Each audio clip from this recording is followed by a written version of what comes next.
Welcome to my basement. Buying a ZX Spectrum here in Norway is problematic because you can barely find them. If you find them, they are apparently made of gold, and they are also in desperate need of a membrane change to make the keyboard work. And then there's the RF situation. So for a console that I'm quite interested in but have zero experience and nostalgia for, it was time to check out the white edition. We'll also cover my personal thoughts, I might add, about why the ZX Spectrum did not become a hit here in Norway. Let's dive in!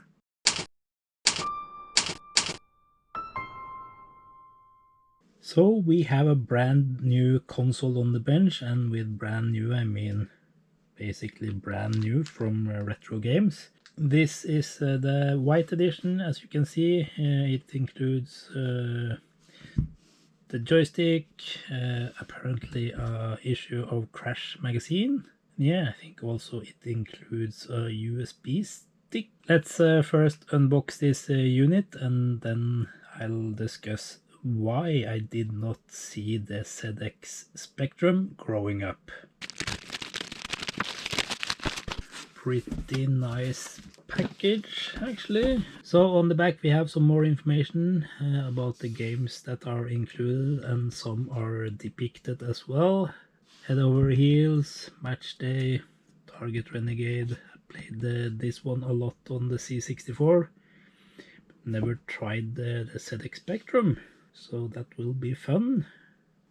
And they also promote that not only are 48 games included, but you can load your own games via USB.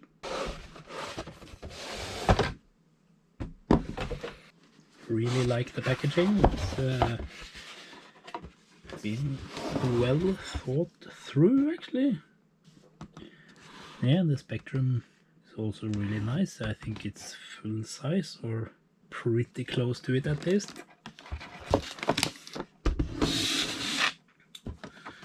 Then we have the instruction manual, Crash magazine. So not sure if this Crash magazine actually was made specifically for this package, or if this also was sold separately. It says Retro Games Limited Special Edition. Maybe it's only sold with this unit. And I expect this one to include a few reviews of the games included, which is nice. I remember playing School Days on the C64 as well. That was a really nice touch actually. They have also included a white HDMI cable and a white power cable.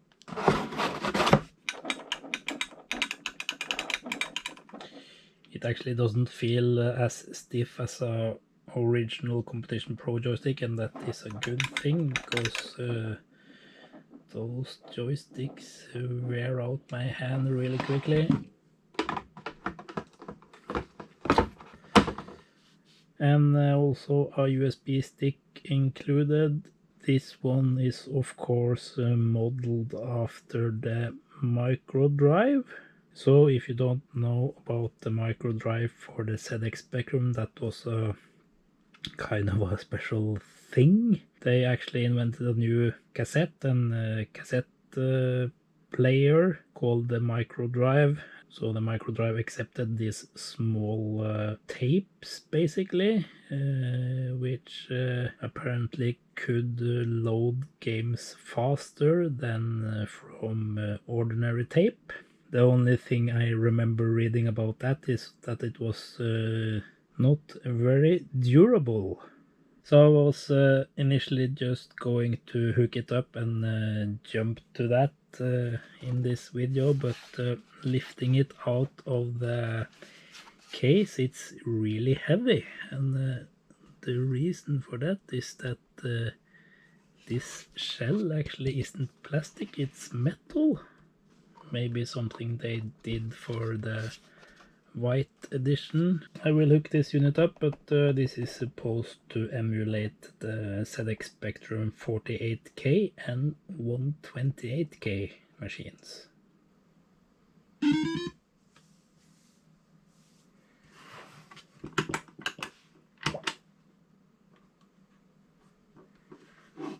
B. Okay. I have no idea which button is which.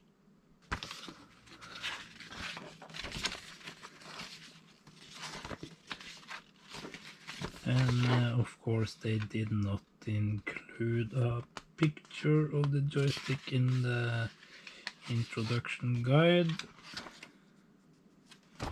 That means we will have to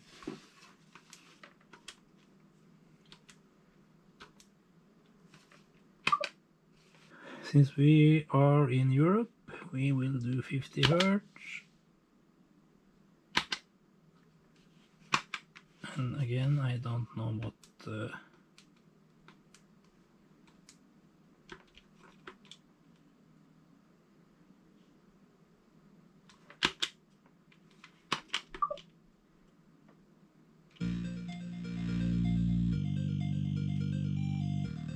so this one is X, this one is Y, and these buttons are A, I guess. Pretty nice carousel.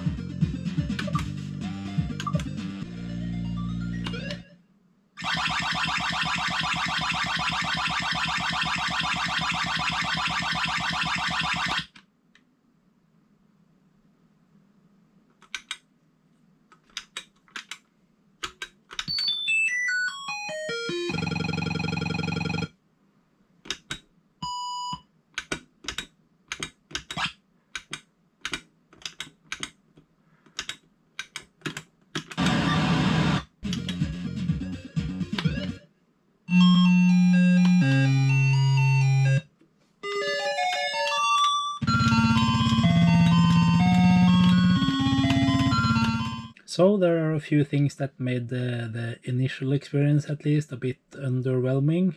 Starting with the joystick, there is no overview of which button is which, nothing in the manual, and if you go through the on-screen help, it depicts a gamepad instead of the joystick I got in the package. This might be due to the fact that the Spectrum does not ship with a gamepad or joystick at all, I think, and the collector's edition comes with both a joystick and a gamepad that I think looks like this.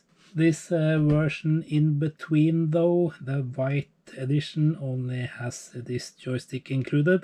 Anyways, it would have been nice if they at least could stick a piece of paper into the box that gives you the lay of the land. I have never played with a Spectrum before, so when I was forced to select which joystick type I want, Kempston or Sinclair, like in this game Target Renegade, you can choose from the following input options: keyboard, Sinclair one, or Kempston. However, since I knew that the ZX Spectrum was the creation of Sir Clive Marles Sinclair, I obviously thought that the Sinclair option would do the trick, but no, it's the Kempston option that works with this joystick at least. After a bit of a read, Kempston is apparently the standard Atari interface of old and was perhaps the most popular joystick interface for the Spectrum as well. The last thing I wanted to mention is that there is very little information on screen for each game.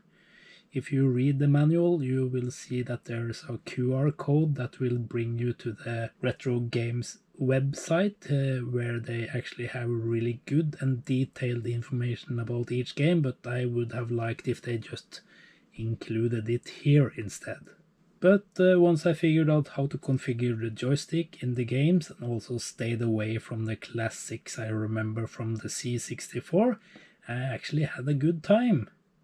And this game is one of the best one I have discovered so far, Snake Escape. But what about the ZX Spectrum here in Norway? Well, looking back at my youth, I can't remember seeing a single ZX Spectrum. There were many Atari 2600s and Commodore 64s, but no Spectrums. And I found that a bit strange. We're not that far from England, after all. So I started to look at old newspapers, and on the 3rd of March 1983, there is a news article titled "The ZX Spectrum is Here." And that is a bit strange, as it was a Norwegian newspaper, and here we have a story with an English heading. As it turns out, it's a message from the British Embassy in Oslo, actually promoting the Spectrum here in Norway and inviting people to come to test it out. So, what was the problem? Well, the ZX Spectrum was released in the UK in 1982, but it didn't arrive here in Norway until 1983. And while it was priced for the masses over in the UK, it was quite expensive here in Norway. The 48K version was sold in England for about £120. In Norway, it was sold for 2 to 3 times that. So some example prices from 1983. The 16K version retailed at £99 in England, but here in Norway it was priced between £205 and £222. The 48K version was sold for £120 in England, and in Norway between £272 to £313. So what, you might think, maybe stuff was more expensive here in Norway, and with regards to electronics, you are quite right. The need to localize the packaging and the manuals, and for a small market, obviously comes at an expense. The other problem might also have been the sole distributor here in Norway, named Viking Microsystems. Maybe they overpriced the product, maybe they didn't understand the competition and thus fumbled the ball. As you probably might suspect, the Commodore 64 came to the market at the same time here, and not only that, the C64 was actually cheaper here in Norway than a 48K Spectrum. If we compare the prices in April 1984, when both are being advertised quite heavily in Norwegian newspapers, the C64 is already on sale for 2,690 Norwegian crowns, whereas the ZX Spectrum 16K is sold at 2,450 crowns, and the 48K version is 3,450 Norwegian crowns. The full retail price for the C64 back in 84 was only 3,048 kroners, but the highest price I found advertised was 2,900. The cheapest 48K ZX Spectrum I found advertised was 2,950 Norwegian crowns. So even though we can see from the ads in the newspapers that they actually did travel around the country to let people try out the ZX Spectrum at what they called demo days, it was probably a hard sell. Buying a ZX Spectrum that was more expensive than the C64 when the C64 came with more memory, better graphics and better sound. You can actually also see this in the retro market here in Norway today. You can find a lot of Atari, Commodore and Nintendo stuff. You even find Amstrads from time to time, but you rarely see a ZX Spectrum for sale. Not even the cassette games, which are still plentiful for other systems like the Commodore 64. I tried to suppress it, but my brain just kept comparing the Spectrum to the C64. As you might know, I grew up with a Commodore 128 constantly in C64 game mode. So when I scrolled through the games on this machine, I naturally got drawn to the games I played back in the day, like Target Renegade and The Way of the Exploding Fist. And having played those on the C64 and now testing them out on the Spectrum, well, it wasn't exactly a good start, let's put it that way. So for me it would actually have been better if the console itself was released with Spectrum exclusive games only.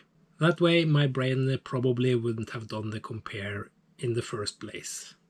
For me that actually stole some of the magic that this console actually contains. There were, however, a lot of other games, both new and old, that I hadn't tried before. So once I got into those, it was actually quite fun.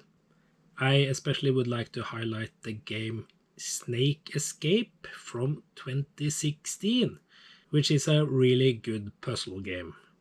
Even though few people in my area actually could afford a computer back when I was growing up, and thus a reasonably priced Spectrum could have been a huge hit, it just wasn't.